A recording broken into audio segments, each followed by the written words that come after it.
O primeiro programa desses três sobre o Sínodo de Dort, nós falamos um pouco mais sobre o aspecto histórico do Sínodo de Dort, né?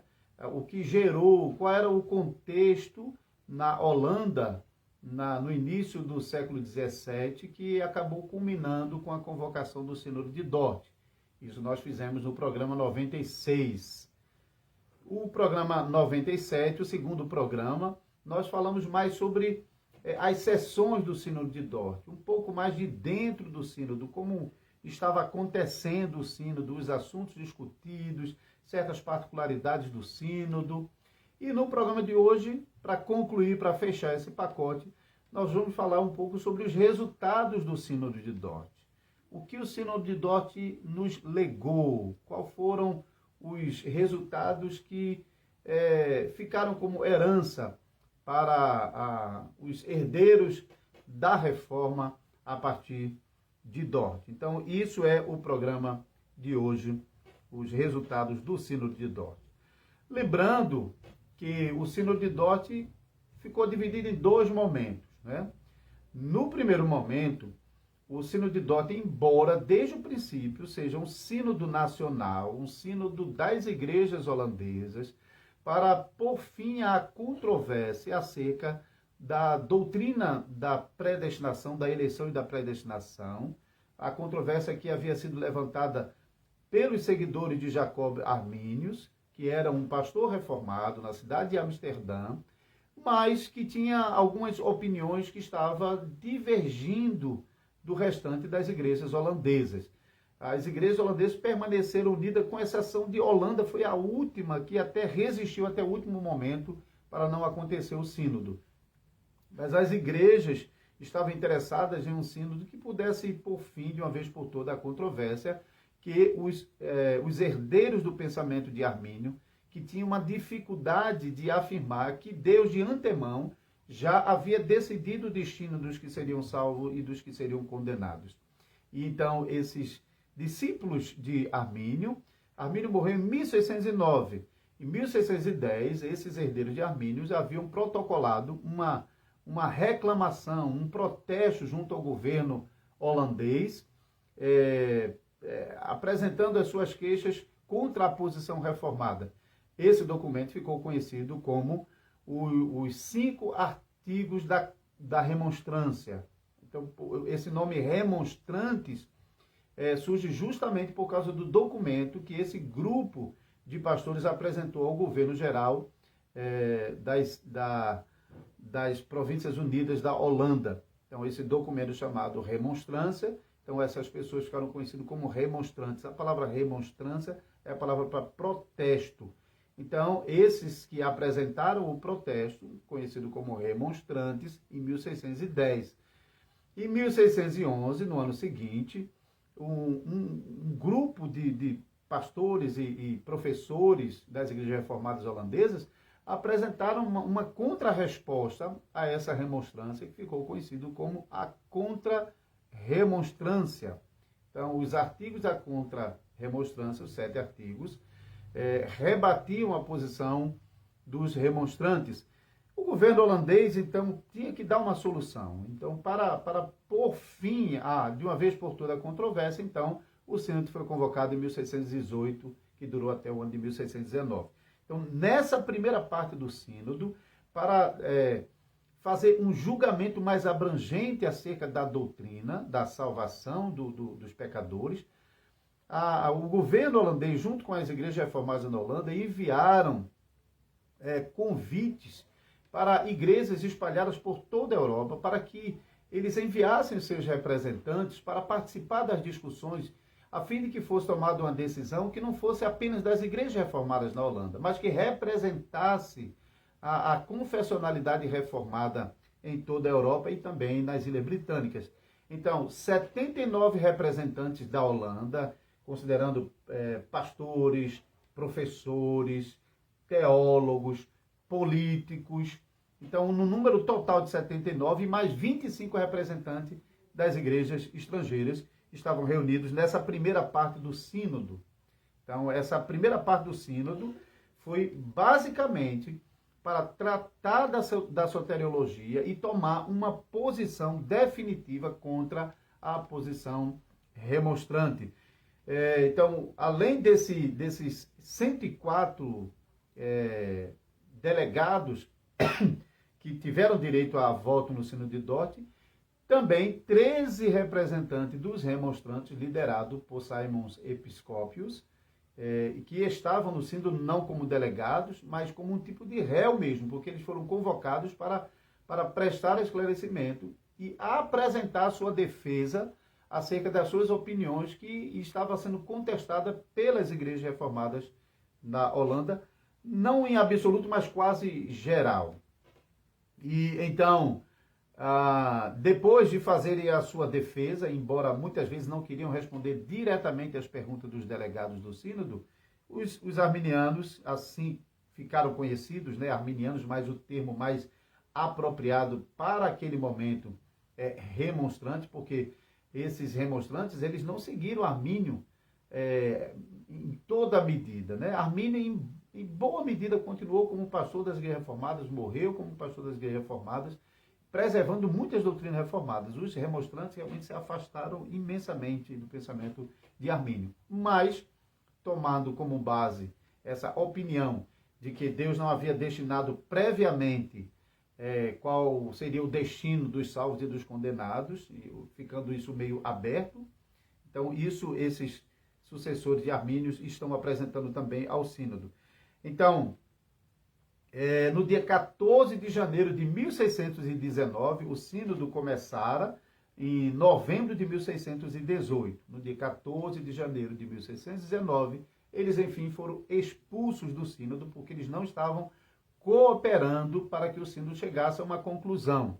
E então o sínodo passou a tratar, depois da saída deles do sínodo, passou a tratar os documentos que o sínodo tinha, nas quais os representantes dos remonstrantes faziam suas colocações e apresentavam suas opiniões. E então assim foi elaborado o documento denominado 5 artigos de fé contra os remonstrantes. Então, esses 5 artigos de fé contra os remonstrantes, na verdade, foram as respostas do sínodo aos 5 artigos da remonstrância, aos 5 artigos que eles apresentaram ao governo geral. Então, o sínodo elaborou 5 artigos para responder a cada um desses artigos da remonstrância.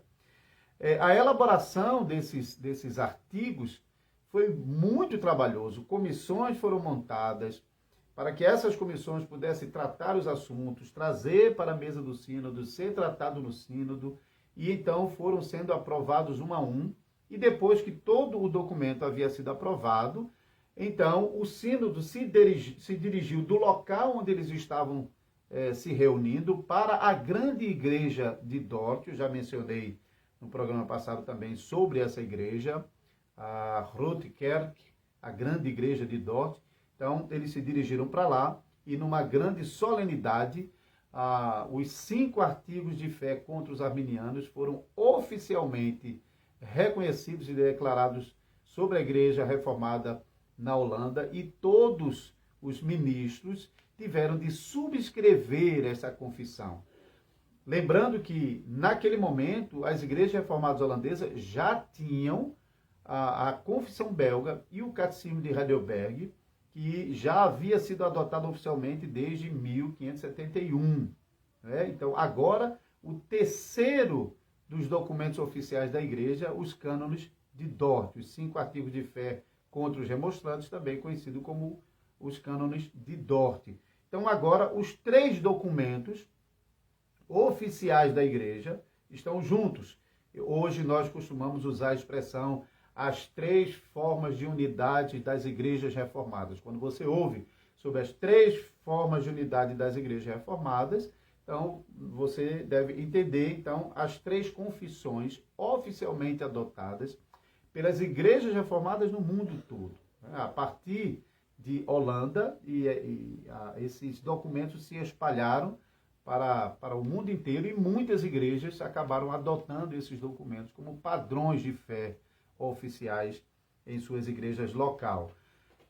Posteriormente, algumas décadas depois, nas Ilhas Britânicas, em um contexto completamente novo, novos documentos serão elaborados, e esses documentos, então, serão conhecidos como os padrões de fé de Westminster, que, em boa medida, está assentado no que diz respeito à doutrina da salvação. Então, reconhece os 5 artigos de fé contra os arminianos, contra os remonstrantes, como já a expressão da doutrina que era reconhecida pelas igrejas. Então, os padrões de Westminster trabalharam sobre esses fundamentos já existentes e não esboçaram a doutrina com aspectos novos, tá? A não ser naquelas coisas particulares que a Assembleia de Westminster estava trabalhando naquele momento. Lembrando que também a Igreja da Inglaterra estava representada no Sínodo de Dort. Várias províncias alemãs, Hesse, Heidelberg, Escócia, Inglaterra, então vários lugares da Europa estavam representados nesse Sínodo de Dort. Então essa primeira parte então do Sínodo, embora sendo um sínodo nacional das igrejas da Holanda, ela ganhou um caráter internacional pela participação dos delegados estrangeiros, que não foram somente como conselheiros ou como ouvintes ou espectadores, não, eles tiveram direito à volta, eles participaram ativamente na elaboração da doutrina e na formulação da explicação das doutrinas, conforme nós encontramos hoje nos cânones de Dort. Ao final do sínodo, então, 80 pastores arminianos ou remonstrantes, eles se negaram a assinar o termo de compromisso de aceitar receber os padrões da Igreja Reformada na Holanda naquele momento, incluindo os cânones de Dort, e por causa disso eles foram expulsos de Holanda e acabaram fundando a Irmandade Remonstrante, fora, acho que na Alemanha, se não me falha a memória. Então, eles iniciaram um movimento de Irmandade Remonstrante fora de Holanda, embora depois muitos deles acabaram regressando para a Holanda, porque a decisão acabou sendo afrouxada. Então, depois de findada essa primeira etapa, os representantes estrangeiros voltaram para as suas cidades, e o sínodo continuou agora como um sínodo essencialmente holandês, para tratar de assuntos internos, questões puramente internos. E nessa segunda parte do sínodo, eles elaboraram, por exemplo, decidiram pela criação de uma comissão para elaborar uma nova tradução da Bíblia para o holandês a partir dos originais gregos e hebraicos. E também elaboraram um regimento que ficou conhecido como o Regimento das Igrejas de Dort, o Regimento da Igreja de Dort. Esse regimento, ele continua até hoje funcionando como base dos regimentos das confederações de igrejas reformadas pelo mundo todo. Aqui no Brasil, as igrejas reformadas do Brasil também adotam o Regimento de Dort, e como acontece no mundo todo, as confederações de igrejas reformadas espalhadas pelo mundo todo, esse regimento é adotado conforme particularidade local, porque o Regimento de Dort não é uma confissão, é um documento que visa criar um ambiente favorável à confederação das igrejas, o relacionamento entre as igrejas que fazem parte de determinada confederação. Então, para que as igrejas aqui no Brasil, que fazem parte da confederação das IRBs, possam conviver harmoniosamente, então, esse regimento, ele estabelece princípios elementares na prática das doutrinas confessadas, entre elas, para que seja possível esse convívio, para que realmente entre elas funcione bem nesse relacionamento fraternal. Então, de vez em quando é preciso adaptar, só para dar um exemplo, o Regimento de Dort previa que quando uma igreja ficasse sem conselho, a igreja mais próxima devia assumir. Naquele contexto, onde o deslocamento era feito a pé, às vezes de animais, então, obviamente, que as igrejas mais distantes ficaria inviável para assumir a responsabilidade sobre uma congregação que ficou sem conselho. Então, ficava sempre sobre aquela igreja que estivesse mais próxima.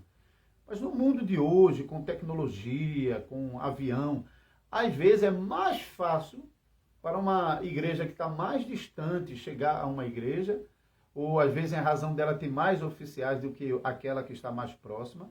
Então, esse regimento, esse artigo do regimento, que é o artigo 34 do nosso regimento das Igrejas Reformadas do Brasil, ele recebeu uma cláusula adicional para incluir uma frase que diz que quando a igreja mais próxima não puder assumir, uma outra igreja irá assumir no lugar dela a responsabilidade sobre essa igreja que ficou sem conselho. Então, praticamente foi preservado o texto, mas adicionado uma cláusula para que o contexto atual pudesse ser contemplado.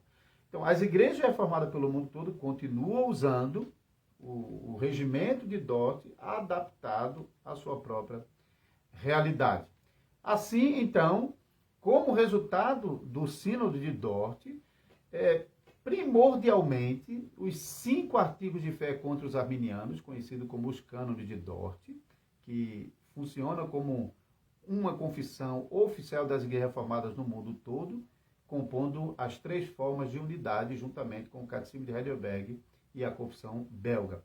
Além disso, uma edição da Bíblia para o holandês, ficou conhecido como Statenvertaling, a tradução do Estado, o Statenbibel, que é a Bíblia do Estado. É do Estado porque foi financiada pelo Estado, né? Por isso que recebeu esse nome. E era oficial na Holanda, padronizando, inclusive, o idioma holandês, como havia acontecido com Lutero, ao traduzir a Bíblia para o alemão, acabou contribuindo para a uniformização do idioma alemão. Isso também aconteceu, em certa medida, com o holandês. Então, a Bíblia, os 5 artigos de fé contra os remonstrantes e o regimento, além de outras formulações, formas de subscrição, forma de profissão de fé, essas formas litúrgicas que são usadas nas igrejas, algumas também foram formuladas ou reformuladas ali em Dort. Então, esses documentos são documentos que funcionam como herança para as igrejas reformadas até o dia de hoje. Também desses 5 artigos de fé contra os arminianos que surge também o acróstico TULIP, que serviu como base para os 5 pontos do calvinismo. Hein? A diferença é que os 5 pontos do calvinismo, usando o acróstico, então as doutrinas estão apresentadas numa ordem diferente daquelas que foram apresentadas em Dort. Mas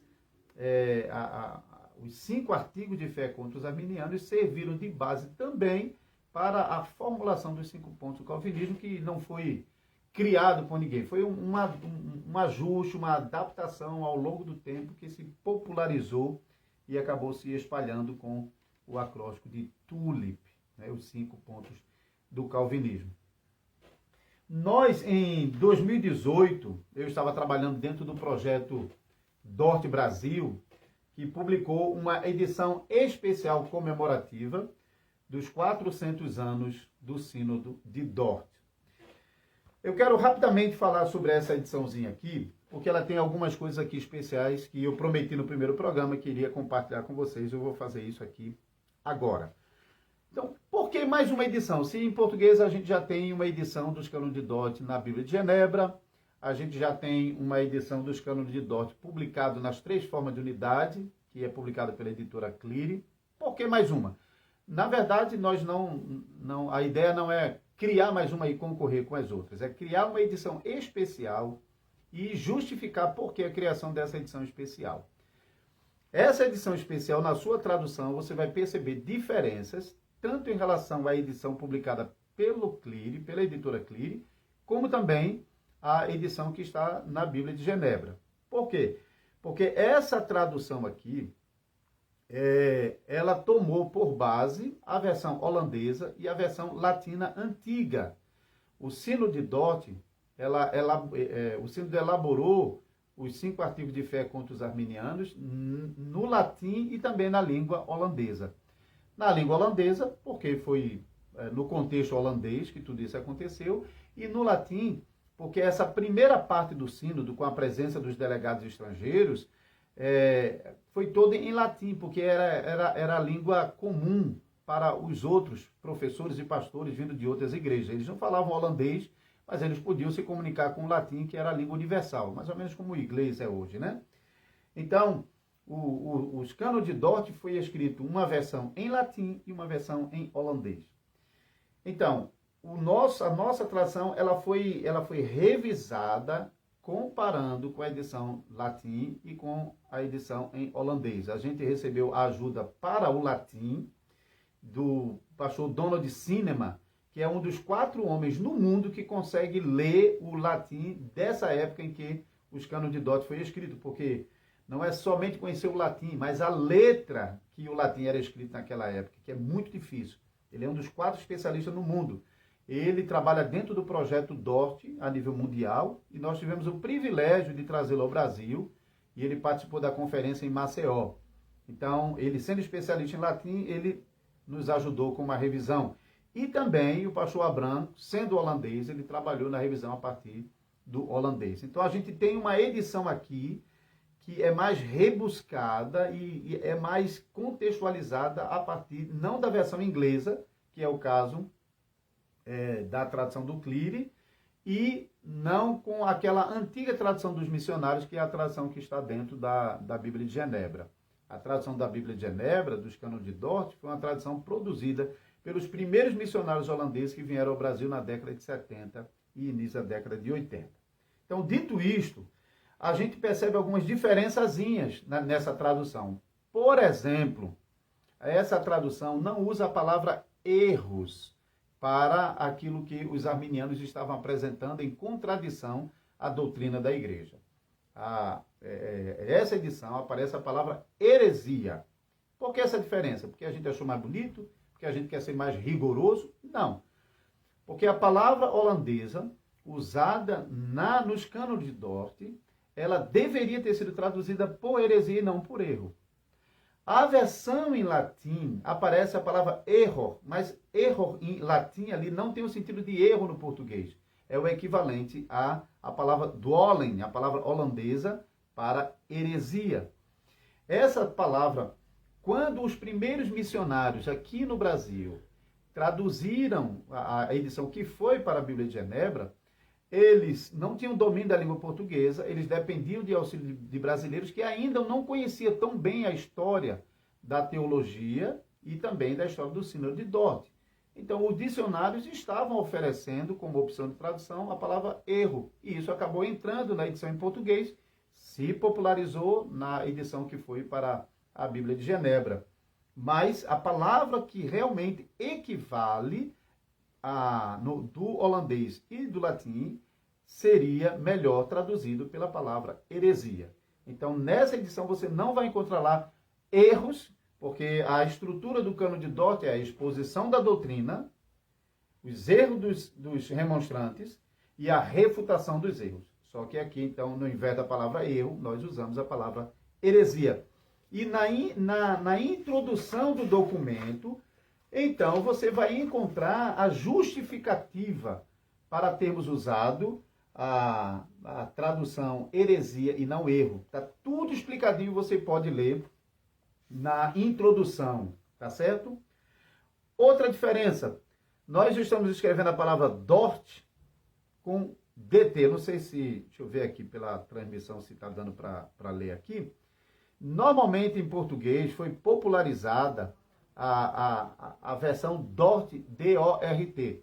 Mas se você for pesquisar Dort, botar só a palavrinha no seu navegador, vai dar uma doença, que é aquele distúrbio por repetição. Tem a ver com a questão de inflamação em decorrência de movimentos repetitivos, né? É uma síndrome. E nós usamos a forma D-O-R-D-T, Dort. Por que isso? Porque Dort é a corruptela, é a abreviação da palavra Dordrecht. Dordrecht é a cidade onde o sínodo aconteceu. E, embora as duas formas sejam conhecidas, a forma mais breve, Dort, e a forma mais prolongada, Dordrecht, todas as duas são usadas para se referir à cidade de Dordrecht. Na Holanda é mais usada a forma com o D. E então, para evitar a confusão com essa doença, nós então adotamos essa forma que pouco a pouco, se você pesquisar hoje no seu navegador, de 2018 para cá, você vai ver que a palavra Dordrecht com D, começa a aparecer em várias ocasiões. Até eu observei que alguns documentos produzidos já, de 2018 para cá, já estão preferindo a forma D-O-R-D-T. E também em comemoração, eu estou sem ele aqui, mas em comemoração aos 400 anos do Sino de Dort, em 2018, a editora Cultura Cristã publicou um livro que já havia sido publicado em inglês, Crise nas Igrejas Reformadas, para contar justamente a história do Sino de Dort, a controvérsia, como aconteceu, e por que aconteceu o Sino de Dort e o que o Sino de Dort tratou. Então, nós também temos em português, pela editora Cultura Cristã, Crise nas Igrejas Reformadas, que nos coloca num pano de fundo da controvérsia de Dort também. E para concluir, dentro esse livrinho, foi publicado pelo Projeto Dort Brasil, que tem o pastor Abraham de Graaf como o seu editor. Eu era coordenador do Projeto Dort, que nesse momento não encerrou, mas as suas atividades foram mais comemorativas, mas ele ainda está ativo. Você pode pesquisar no seu navegador, por exemplo, o site canonesdedort.com, e você tem o site com os artigos, tem o canal no YouTube, tem a página no Facebook, onde continua ainda compartilhando informações sobre o Sino de Dort. Mas então, para concluir, você vai encontrar o documento apresentado pelos remonstrantes ao governo geral da Holanda de 1610, os 5 artigos da remonstrância. E eu acho que esse artigo já existia a versão em português, mas o artigo da contra-remonstrância, se não me engano, não existia. Então a gente está trazendo, em 2018 foi inédito, a gente está trazendo também aqui nesse documento. Então aqui você tem uma edição especial dos cânones de Dort, você tem o documento da remonstrância de 1610 e o documento da contra-remonstrância de 1611. Então, é uma edição comemorativa, mas que eu acho que valeria a pena você ter na sua biblioteca. Nós distribuímos centenas desse livro nas conferências Dort que foram realizadas em 1618 e 1600, não, eu não sou tão velho assim, né? 2018 e 2019. Nós fizemos 10 conferências espalhadas pelo Brasil. E isso foram 10 cidades escolhidas onde nós realizamos essas conferências. Você pode pesquisar sobre essas conferências no YouTube. Pastor Everton Tocachique, pastor Eber Campos, pastor Abraham de Graaf, pastor Jim, pastor Paulo Brasil. Vários pastores reformados e presbiterianos participaram dessas conferências. E eu tenho minha moedinha que aparece aqui na capa, a moedinha que os delegados estrangeiros receberam, medalha de ouro. Os delegados holandeses receberam a medalha de prata, a moeda de prata, melhor dizendo, e os delegados estrangeiros receberam a moeda de ouro. E eu tenho uma réplica dessa moeda, você pode pesquisar no YouTube, você vai achar também. Então, no programa de número 100, nós estamos no programa de número 98, programa de número 100, nós vamos sortear alguns exemplares desse aqui, para quem ainda não tem. Eu sei que talvez alguns de vocês já tenham recebido em algum momento, mas a gente vai sortear alguns. Eu vou ver com o pastor Abraham se ele tem uma quantidade ainda reservada com ele, porque eu não tenho mais, tá? Os poucos que eu tinha já foram vendidos na livraria e outros foram presenteados. Eu tenho, acho que talvez uns 3 ou 4 só ali que eu vou sortear, junto com 2 exemplares dos livros da série Família. Como a gente trabalhou a série Família de Douglas Wilson anteriormente, então eu mencionei naquele momento que a gente vai sortear 2 exemplares da série Família. Então, quem ganhar o sorteio vai poder indicar qual dos livros quer, tá certo?